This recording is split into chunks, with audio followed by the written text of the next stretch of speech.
Yo, yo, yo, Terrell, Hall of Fame, D-Line, and this is Bully Rants. Check it out. Someone asked me to talk about the Xxl again. I did a video about Hawk and my experience with these breeds. I'm going to tell you, and I'm going to be, blunt and foremost about it. My first experience at what would be considered a Xxl dog really came from the Camelot dogs. And it was obvious. Back in the day, I owned the Bordeaux, big red dog, Turner and Hooch or whatever. And it was obvious that these dogs were mixed in. And it's not too, when you have Camelot blood, you have to understand that it's a Mastiff there that was put into the blood. That's why you get those bright red coats like that. And that's where you get those sizes at. That's why a lot of times when you see the Camelot dogs also, they're very stiff in the rear. And that's a trait that comes from the Bordeaux too. If you get videos of them and you watch them, I've seen a good amount of them. And that's one thing I noticed about them is that they're all sort of stiff in the rear.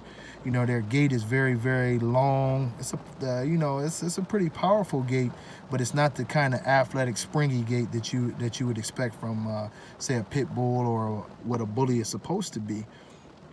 The Xxl movement to me is not a horrible thing, and the reason why I'm not going to knock what the people with the Xxls do is because it's similar to what we did with the American Bully. This is the only thing I will tell people: they're not pit bulls. They're not pit bulls. I like them, personally, but they're not pit bulls. If we take them for what they are and continue to polish them up and make them great, they are what they are. I see people calling them a Xxl bully. I will not call them a Xxl pit bull or whatever you want to do. And that's a name, And I think at this point in time, no, it's not acceptable to keep on mixing other dogs into them to get size and stuff like that. And I'm not the foremost expert on this, but the one thing I will say is I think it's a good movement, and I'm impressed with a lot of the dogs that they have. But under no circumstances have we ever seen bullies that ranged up to 170, 180 pounds. That's typically not what the American Bully does. Even back in the day, throughout the years, I've never seen any of the bullies that came in with that kind of size. The biggest that you would usually see back then was like 125 pounds, maybe 130 pounds.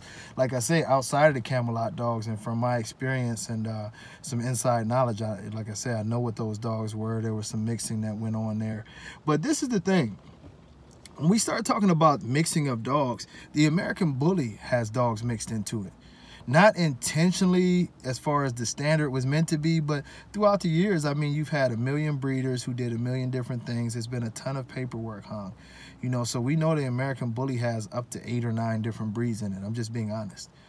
And I think we have to get over this stigma that we just push and push and push to try to say, oh, we didn't do anything. We know that the giant dogs were mixed with Mastiffs. We know that the bullies had different bulldogs and stuff in there. But if we're going to make these actual breeds and we're going to push forward and make these dogs very nice for what they are, the mixing has to stop. The cheating has to stop. And from this point forward, we need to be very realistic and document what these dogs are, DNA test them, and really promote the health and the structure and start refining and making these the best versions of what they are. We don't have to hide everything in the closet anymore that things were done. It was uncontrollable when you have so many people doing different things. But what we have to do is breed away from certain traits and characteristics that are undesired for our breeds and make these breeds a better dog. And that includes, the cardiovascular system, the hearts, the lungs, and also, of course, the structure. I understand that there's always that ongoing argument with the pit bull community, for the name pit bull, which is actually a generic term that could describe a lot of different dogs. But in order for all of these dogs to gain respectability, a standard has to start being followed. And the TBKC will not have the Xxl Bully, but well, not at this point. But we do have the XL. But I do, I do say the Xxl is not something that I speak out against, because I see a lot of the dogs being healthy. And I'm just being honest with you. They're healthy, they're big, they move good. You know, from my research, the lifespan is pretty good on these dogs. And I can't speak out against anything like that. I speak out on bad conformation, heart issues.